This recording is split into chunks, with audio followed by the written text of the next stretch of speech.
The circle of life in 30 seconds. At age 4, success is not peeing your pants. At age 12, success is having friends.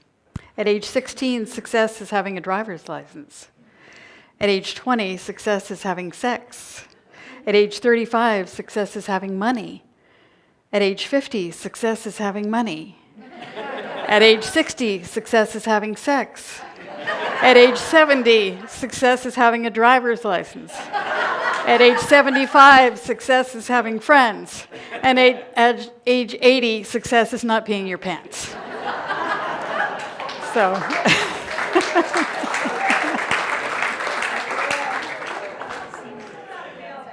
yeah.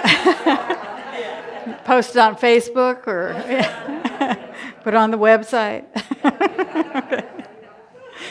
It's a good reminder that, it's all going around. It's all coming around. So our theme for this month is global transformation through individual transformation. Global transformation through individual transformation. And Ernest Holmes said, "We believe in the direct revelation of truth through the intuitive and spiritual nature of the individual." So as I said, we're all mystics. We all have a relationship, a direct contact with the divine. And we can open to it, and that's what a lot of our practices are about. Ernest Holmes continued, he said, "Within us, then, there is a creative field which we call subjective mind. And around us, there's a field which we called universal subjectivity. One is universal, the other is individual, but in reality, they are one. There is one mental law in the universe, and where we use it, it becomes our law. Because we have individualized it, it is impossible to plumb the depths of the individual mind because it is not really individual, it is individualized. Behind or within this individualized point is the universal, which has no limits. In this concept alone lies the possibility of an endless and eternal expansion. Everyone is universal on the subjective side of life, and individual only at the point of conscious perception. We use the power of universal mind every time we think. We use the power of universal mind every time we think. So in our teaching symbol, which is up there, we have the upper part, which is our conscious mind, the rational mind, the problem-solving mind, the mind that we're all thinking of when we think of the word mind. And then Holmes talks about this subjective mind, and that's in the second part. And we know that in that second part is all of our unconscious thoughts and beliefs, all the junk in the back of our mind. All the things we learned before we even had speech to articulate it. We had experiences that told us what was good and what was bad, what was life-giving and what wasn't. And so we have that in our subjective mind. We have all of that in there, and yet in that same area as well, and as we've said many times, all models are flawed, but some models are useful, and so we're using this model and hope that it's useful, that in that same subjectivity, there is that opening to the infinite, that opening to the allness that allows us to open to creativity, to creative a solution, to a new way of looking at things, a new way of being in the world through that individualized opening that we make. We are individualizing the universal. So we're sort of like a little piece in a hologram. In a hologram, every single piece of the hologram has the whole thing in it. But if you put more and more pieces of the hologram together, the picture gets larger and it gets clearer. This is why we're in spiritual community. We're bringing our individualized points of consciousness together to create a larger point of consciousness. And this is why we have things like, the meditations that are worldwide peace meditations, worldwide, service days, things like that, because we're getting our consciousness together to create a shift in the universal, a shift and an opening to the more that is available to us. So the book for this month is Peace is Every Step by Thich Nhat Hanh. Wonderful book. And it is about practices that help us to connect with that universal within us. Because we are as spiritual as we will ever be in this moment. We are as spiritual as we will ever be right now. The only thing interfering with our realization of that is our own thoughts that we're not. That we're not. So part of these practices are about getting rid of the junk in our back of our mind that tells us we're not good enough, we're not enough, they're better than we are, and all of that kind of junk that goes on. Because, excuse me, spirit is seeking expression through us. Excuse me. Drink of water here. So, a couple of things that get in our way. Thinking negatively about stuff we did in the past and worrying about the future, right? Being unforgiving, which is really a form of being stuck in the past. And complaining, looking for what's wrong and what we call awfulizing. Ain't it awful? Ain't it awful? And there's a lot to be awfulizing about now. Don't buy into it. We are looking for the good and we are praising it. But we have to look real hard sometimes. So, in this wonderful book, he talks about spiritual practices. The first two practices. The first practice is smiling. He says, when you wake up in the morning, smile. Now, this is not an easy practice. But when you wake up in the morning, smile, or just notice what's the expression on my face. Am I smiling? Just be aware of what's the expression on my face.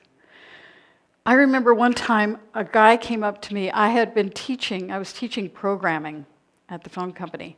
And so I had a student, and at the end of this training period, he came to me and he said, "You're not as bad as I thought you were going to be." And apparently I had quite a reputation for being a, you might say, hard ass, and apparently and I think part of it was that I just had this very intense look on my face when I'm, talking about, I was intense, and that intensity translated to something scary. And so I was scary, and, not an intention, but he brought to my awareness the fact that was occurring. Thank you.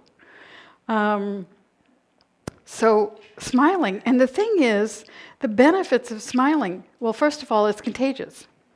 If you smile, chances are somebody's going to smile back at you. And if they don't, it's their loss, not yours. Smiling lowers stress and anxiety. Just the act of smiling lowers stress and anxiety. It also releases endorphins, which are those positive, good-feeling chemicals.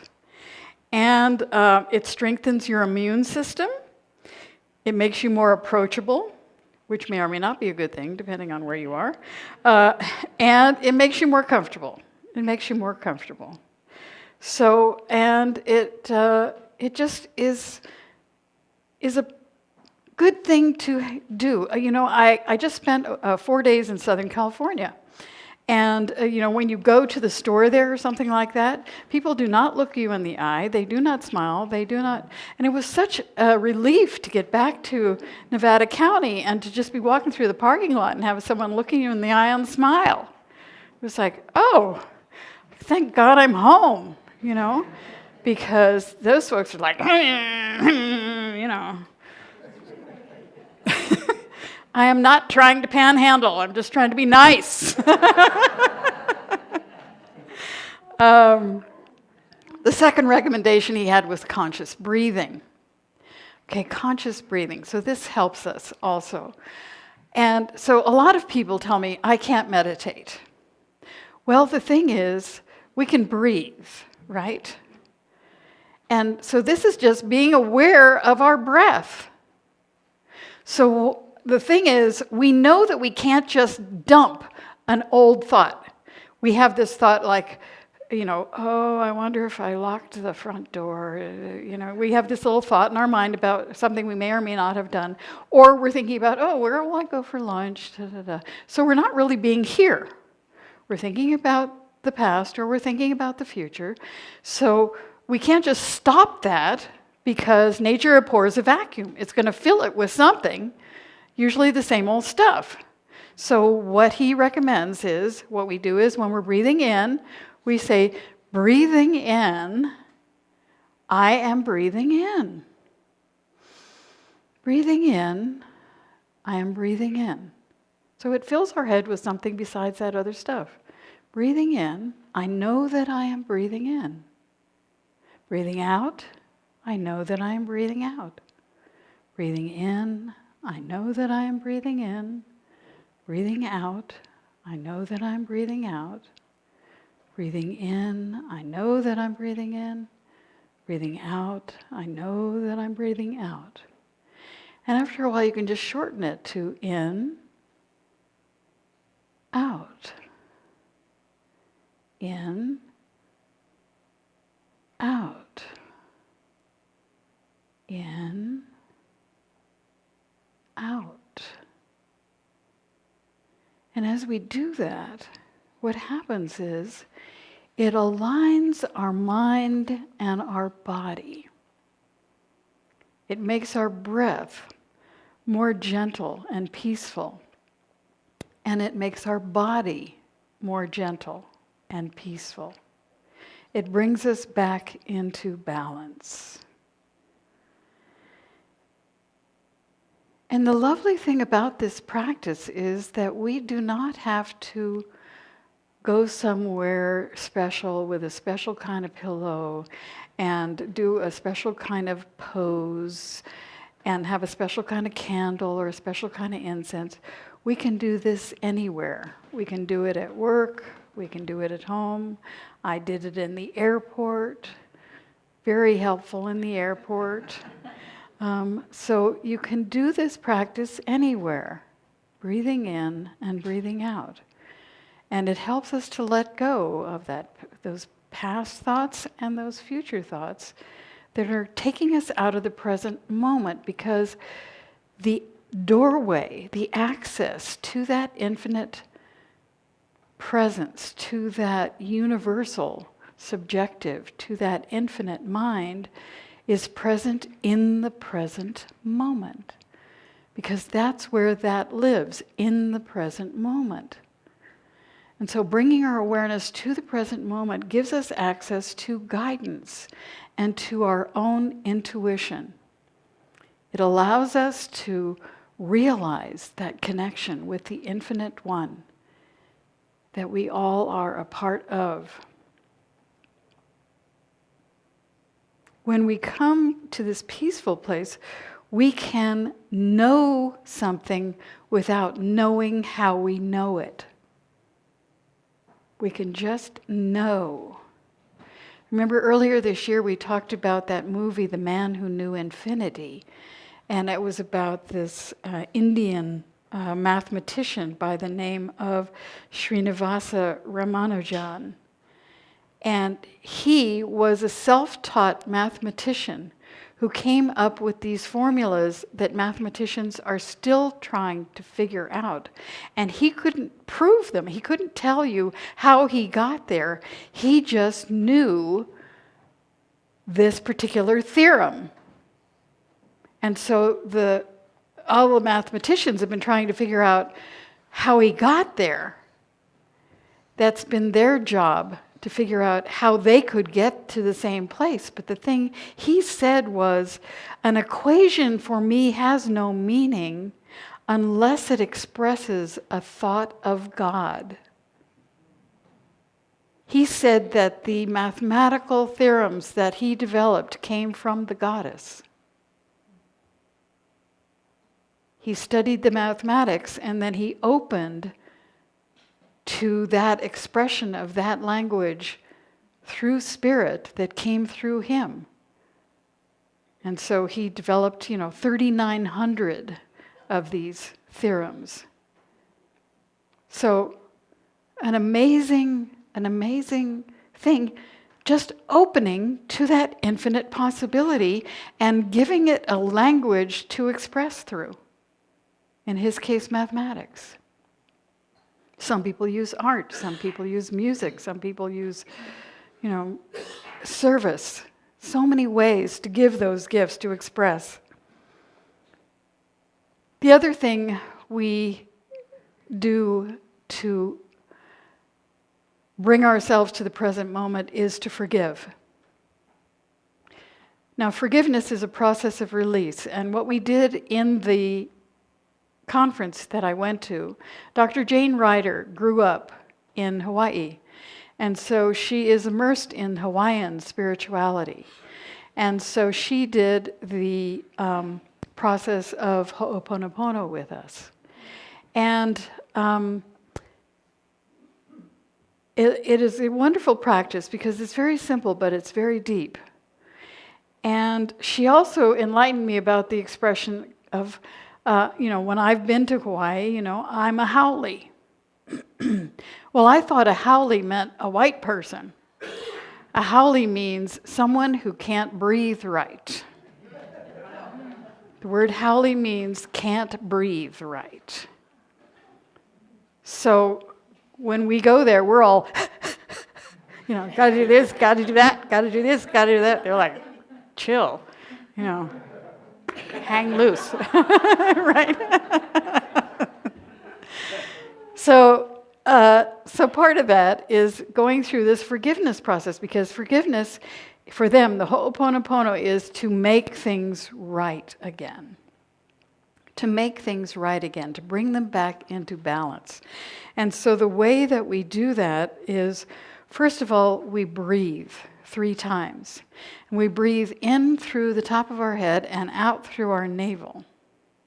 So we breathe and out and in and out and in and out. And we begin with, I am sorry.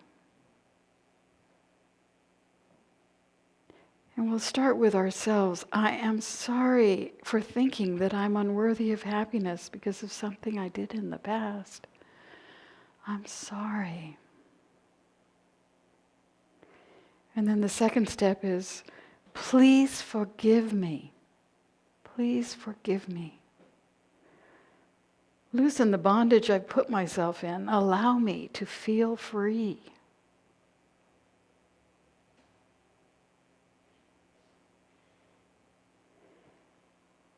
Third step, thank you.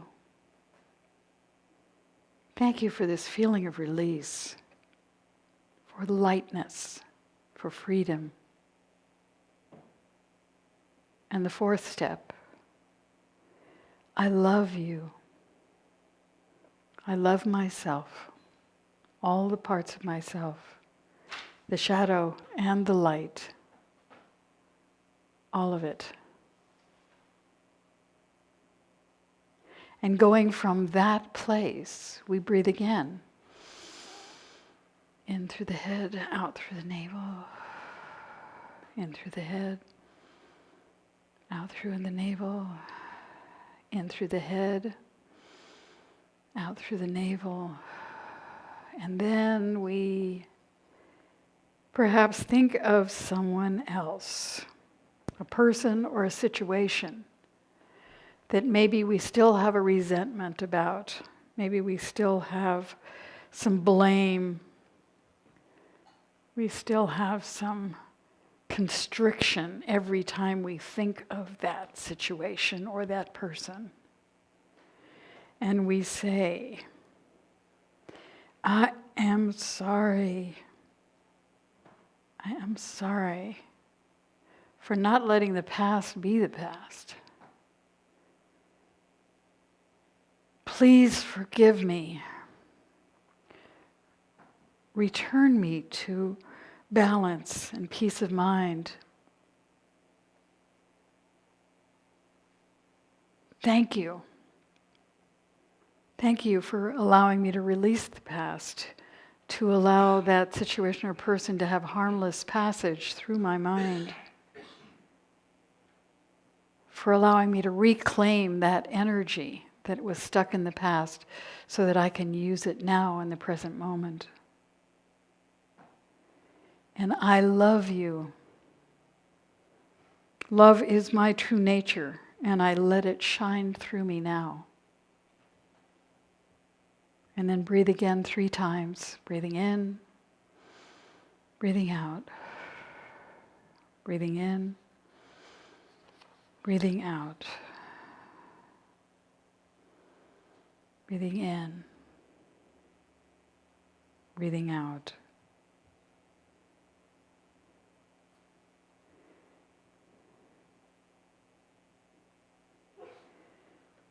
And once again, when we remember that we live in a universe of goodness, it reminds us to look for the good and to praise it, to let go of complaining, to let go of awfulizing.